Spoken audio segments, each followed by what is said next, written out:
नमस्कार दोस्तों, कैसे हैं आप सब? कैसी चल रही है आप सबकी तैयारी?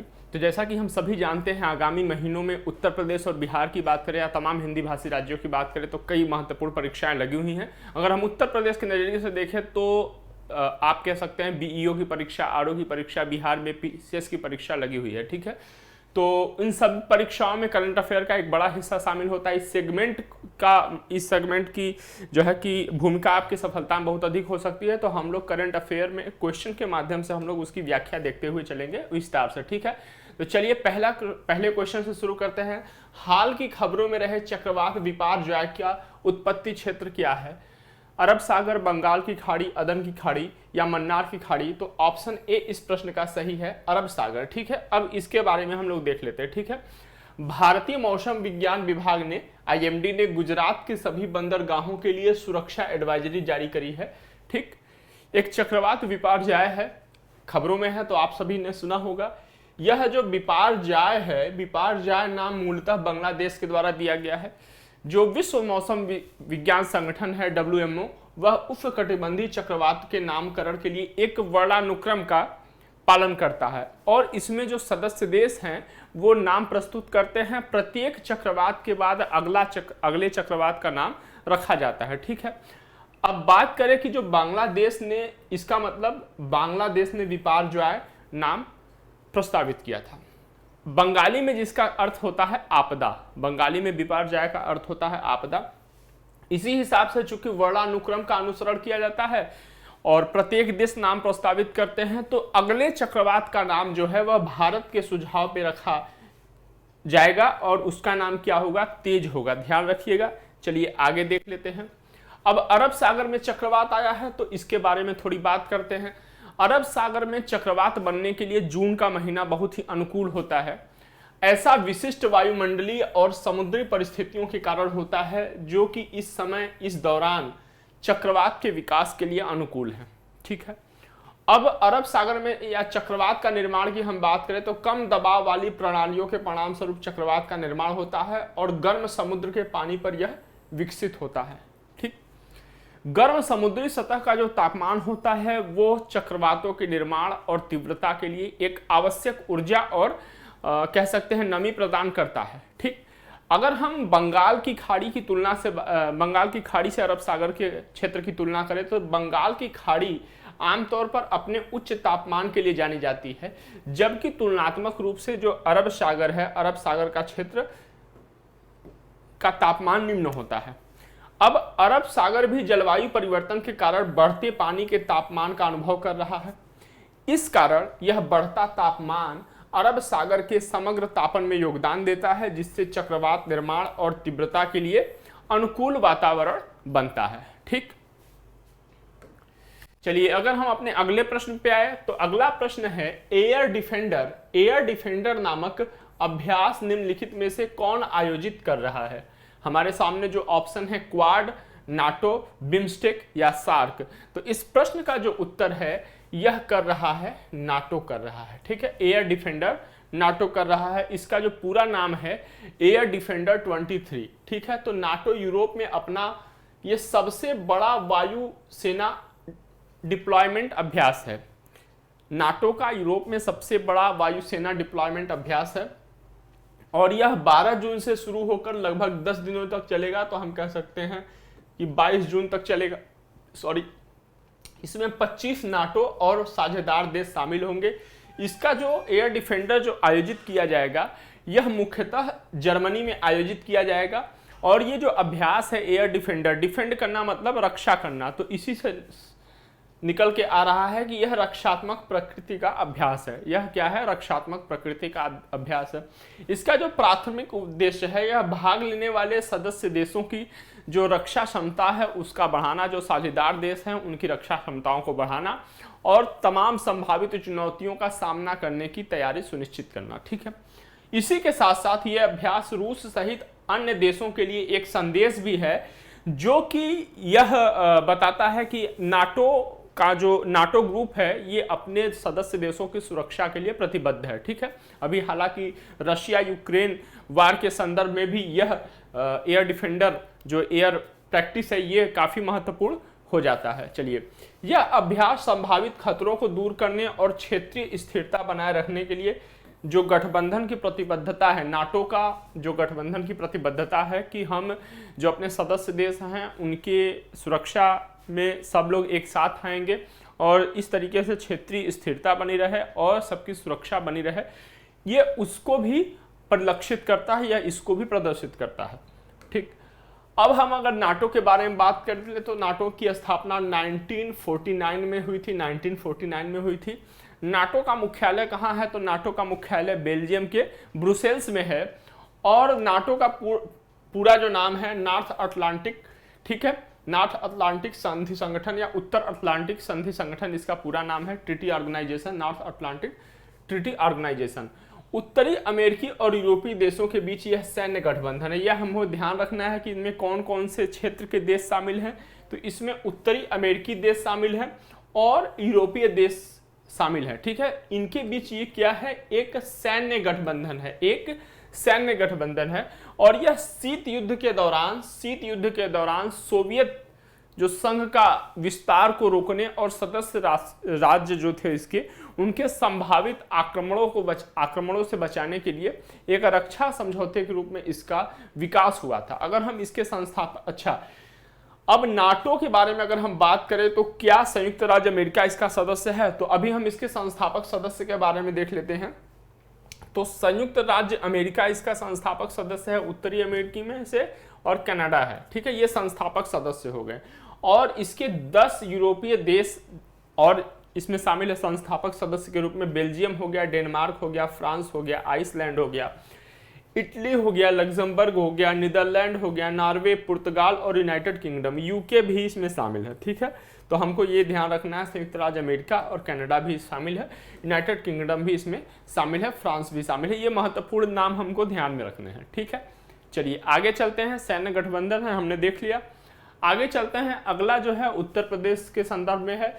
अजय टू योगी आदित्यनाथ नामक पुस्तक के लेखक कौन है? अजय टू योगी आदित्यनाथ नामक पुस्तक के लेखक कौन है? ऑप्शन है शांतनु गुप्ता, विजय त्रिवेदी, बोरिया मजुमदार या आदित्य भूषण। तो इस प्रश्न का जो उत्तर है वह है शांतनु गुप्ता, ऑप्शन ए सही है। ठीक है, चलिए अभी हाल ही में इस पुस्तक का जो है कि प्रकाशन किया गया। अगर हम कुछ महत्वपूर्ण पुस्तकों की बात करें 2023 की, तो विजय दर्रा विजय दर्रा जो लेखक हैं उन्होंने रिंग साइड लिखा है। Aditya Bhushan guts amidst bloodbath the Anshuman Gaekwad narrative ये लिखा है। Ruskin Bond the golden years लिखे हैं। Amitabh Kant made in India 75 years of business and enterprise लिखा है। श्री नारायणन वाघुल ने रिफ्लेक्शन लिखा है। अमिताभ घोष ने स्मोक एंड एसेस लिखा है और Boria Majumdar Sachin at the 50 celebrating a maestro. ये महत्वपूर्ण पुस्तकें हैं 2023 की, जो कि परीक्षा की दृष्टि से महत्वपूर्ण हैं। परीक्षाओं में ऐसे प्रश्न आते रहे हैं। ठीक है, पुस्तकों या लेखकों से संबंधित प्रश्न आते रहे। चलिए आगे चलते हैं। हाल ही में नंद बाबा दुग्ध मिशन योजना की शुरुआत करी गई। नंद बाबा दुग्ध मिशन योजना की शुरुआत करी गई, यह किस राज्य सरकार ने करी? ठीक है, ऑप्शन हमारा है उत्तर प्रदेश, मध्य प्रदेश, हरियाणा और राजस्थान। तो अगर हम इस प्रश्न की बात करें तो इस प्रश्न का उत्तर है उत्तर प्रदेश। ठीक है, यह उत्तर प्रदेश से संबंधित है। अभी हाल ही में इस योजना की शुरुआत करी गई। अब इस योजना के बारे में थोड़ी बात कर लेते हैं। ठीक है, 1000 करोड़ रुपए की लागत के साथ यह शुरुआत करी गई और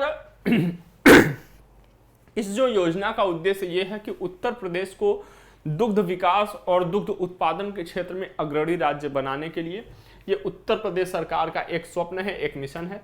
अब इसमें क्या किया जाएगा कि जो दुग्ध उत्पादक हैं, दुग्ध उत्पादकों को डेयरी सरकारी समितियों के माध्यम से गांव में ही उचित मूल्य प्रदान करके अपना दूध बेचने की सुविधा प्रदान किया जाएगा। तो नंद बाबा जो दुग्ध मिशन है, ये जो दुग्ध उत्पादक हैं हमारे, उनको गांव में ही सहकारी समितियों के माध्यम से अपना दूध बेचने की सुविधा प्रदान करता है। ठीक है, और इसके लिए ऐसी सुविधा के लिए डेयरी विकास उत्पादक संगठन डेयरी एफपीओ बनाने का भी प्रस्ताव है। तो डेयरी किसान उत्पादक संगठन। ठीक है, तो यह किससे संबंधित है? यह दुग्ध विकास से संबंधित है या नंद बाबा दुग्ध मिशन से संबंधित है। ठीक है, वित्तीय वर्ष 2023-24 में पायलट प्रोजेक्ट के तौर पे उत्तर प्रदेश के 5 जिलों में 5 डेयरी एफपीओ स्थापित किए जाएंगे। एफपीओ मतलब डेयरी किसान उत्पादक संगठन स्थापित किए जाएंगे और यह ध्यान रखा जाएगा कि इनमें महिलाओं की प्रमुख भूमिका हो। ठीक, अब हम बात कर लेते हैं, ये तो इस योजना के बारे में होगी। इस योजना के परिदृश्य में हम बात कर लेते हैं भारतीय डेयरी क्षेत्र के बारे में बात कर लेंगे और दुग्ध से संबंधित महत्वपूर्ण तथ्य भी देख लेंगे जो कि साइंस से रिलेटेड हैं और परीक्षाओं में पूछे जाते हैं। ठीक है, तो अगर हम बात करें वैश्विक दृष्टि से भारत का दूध उत्पादन में कौन सा स्थान है, तो वैश्विक दृष्टि से भारत का दुग्ध उत्पादन में पहला स्थान है और यह कुल 24% का योगदान देता है।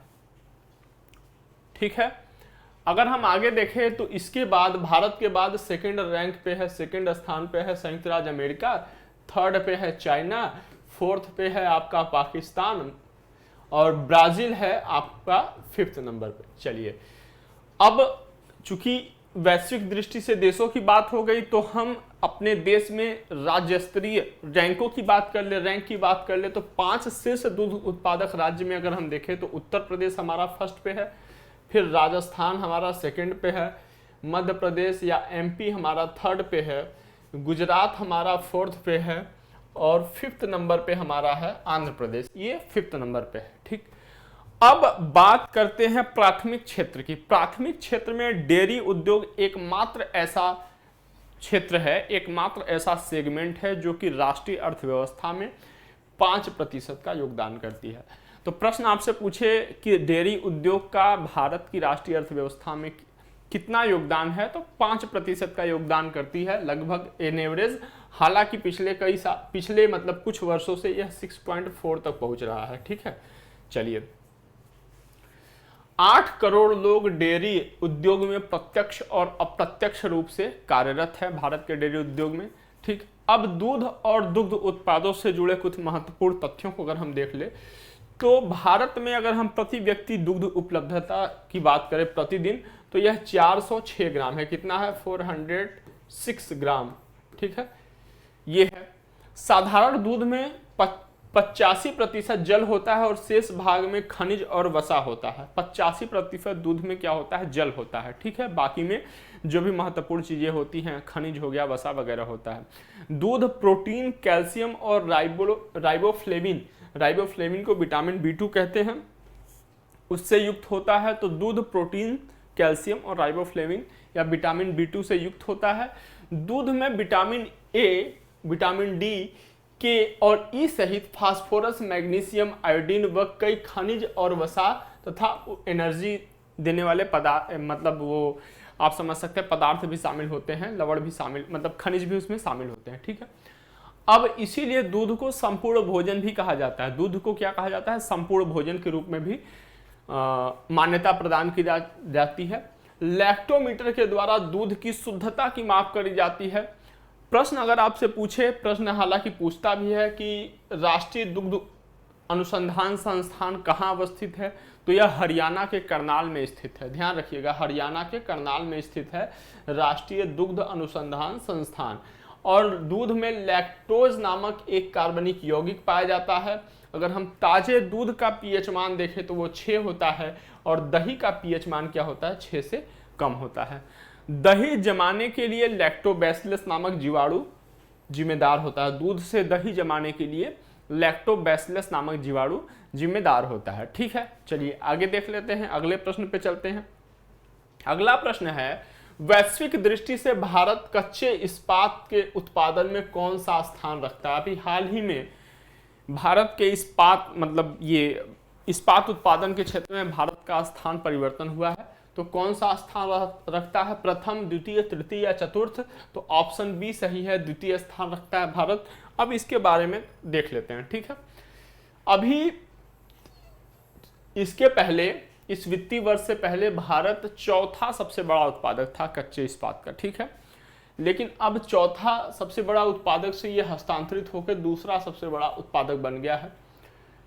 कुल 42% की वृद्धि दर्ज हुई है 2014 से लेकर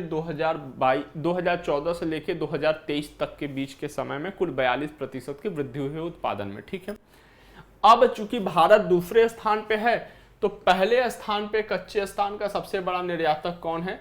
चाइना है।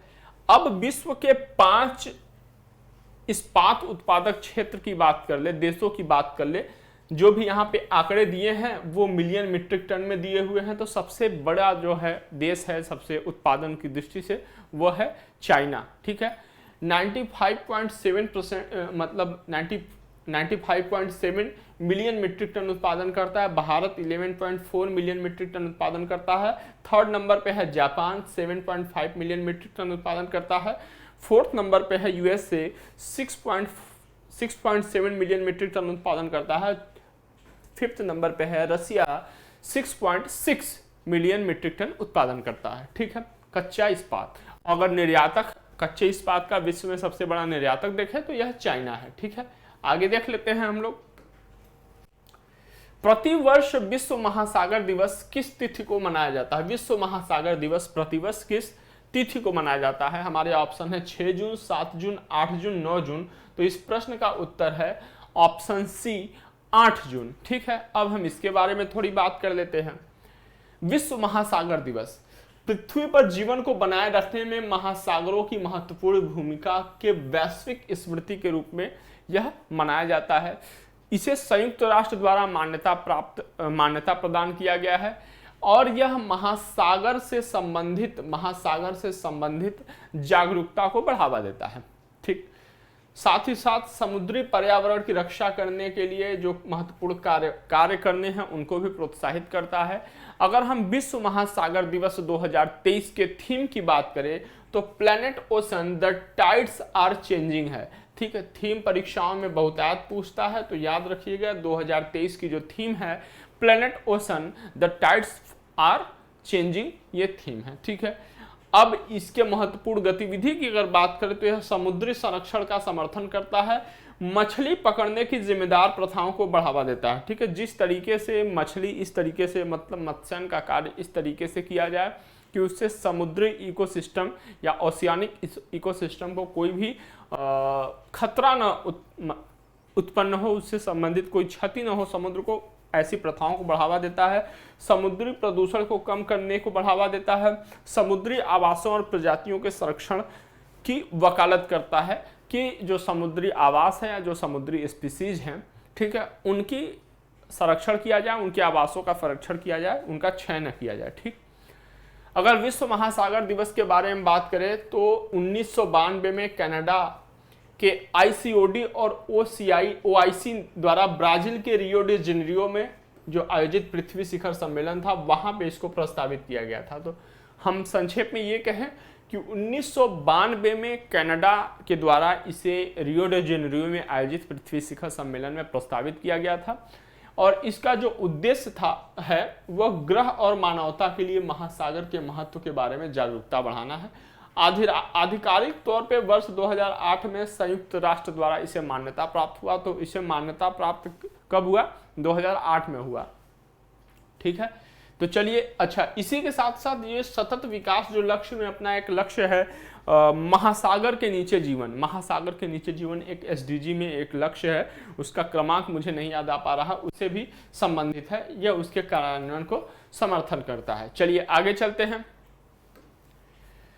अगला है, हाल ही में संयुक्त राष्ट्र सुरक्षा परिषद के लिए चुने गए गैर अस्थायी सदस्य देश कब कार्यभार ग्रहण करेंगे? हाल ही में संयुक्त राष्ट्र सुरक्षा परिषद के लिए के सदस्य जो ये है सुरक्षा परिषद है उसके कुछ सदस्यों के लिए, अस्थायी सदस्यों के लिए चुनाव हुए, तो उसमें कुल 5 देश चुने गए हैं।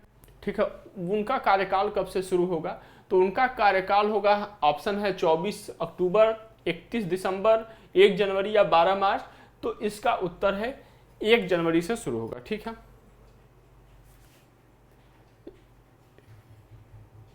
चलिए, कार्यावधि क्या है? ठीक है, कार्यावधि क्या? अल्जीरिया, गुयाना, कोरिया गणराज्य, सिएरा लियोन और स्लोवेनिया को 2 साल के लिए चुना गया है। ठीक है, चलिए, कार्यावधि इनका क्या होगा? ये होगा 1 जनवरी 2024 से लेकर 31 दिसंबर 2025 तक। 1 जनवरी 2024 से लेकर 31 दिसंबर 2025 तक इनका कार्यावधि होगा।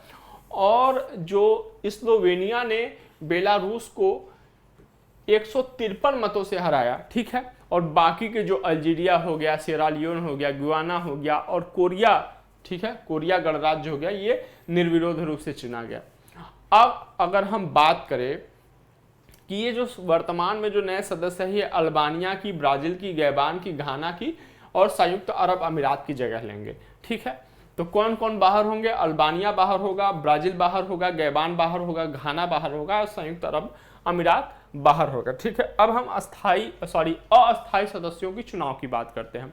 इनका जो चुनाव होता है ये गुप्त मतदान के द्वारा होता है और जो उम्मीदवार होते हैं इनको कुल 2/3 बहुमत या 128 वोट प्राप्त करना होता है, ठीक है। 2/3 बहुमत या 128 वोट प्राप्त करना होता है।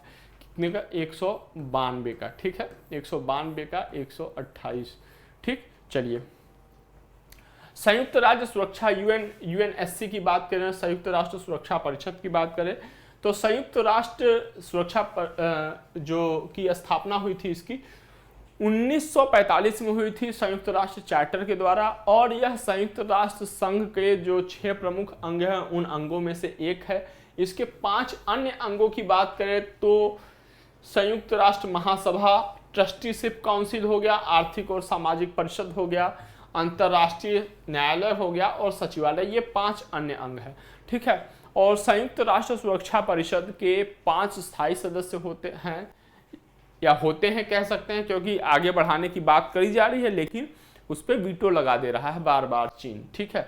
और इन 5 में से अगर कोई भी, आप कहें कि कोई भी प्रस्ताव आता है, अगर इन 5 में से कोई भी एक उस पर वीटो कर देता है तो वो प्रस्ताव रद्द हो जाएगा। इसी कारण भारत को बाकी सभी देश समर्थन कर रहे हैं, ये बाकी के फ्रांस, रसिया, यूके और संयुक्त राज्य अमेरिका, बस चीन बार बार वीटो कर दे रहा है, ठीक है। तो इस कारण भारत इसका हिस्सा नहीं बन पा रहा है। तो ये 5 स्थायी सदस्य देश हैं और इनको सामूहिक रूप से P5 का नाम दिया जाता है। ध्यान रखिएगा, कभी प्रश्न में आया कि P5 किसे संदर्भित करता है, तो P5 संयुक्त राष्ट्र सुरक्षा परिषद के 5 स्थायी सदस्यों को संदर्भित करता है, ठीक है। चलिए, इनको वीटो की शक्ति होती है और संयुक्त राज्य सुरक्षा परिषद का जो हेडक्वार्टर है वो कहाँ पे है, तो संयुक्त राज्य सुरक्षा परिषद का हेडक्वार्टर न्यूयॉर्क में है, ठीक। तो चलिए, इसी के साथ हमारी आज की ये महत्वपूर्ण जो करंट अफेयर की जो श्रृंखला है, ठीक है, ये आज यहीं पे समाप्त होती है। हम कुछ नए प्रश्नों के साथ आपके सामने फिर आएंगे, तब तक के लिए जय हिंद, जय भारत।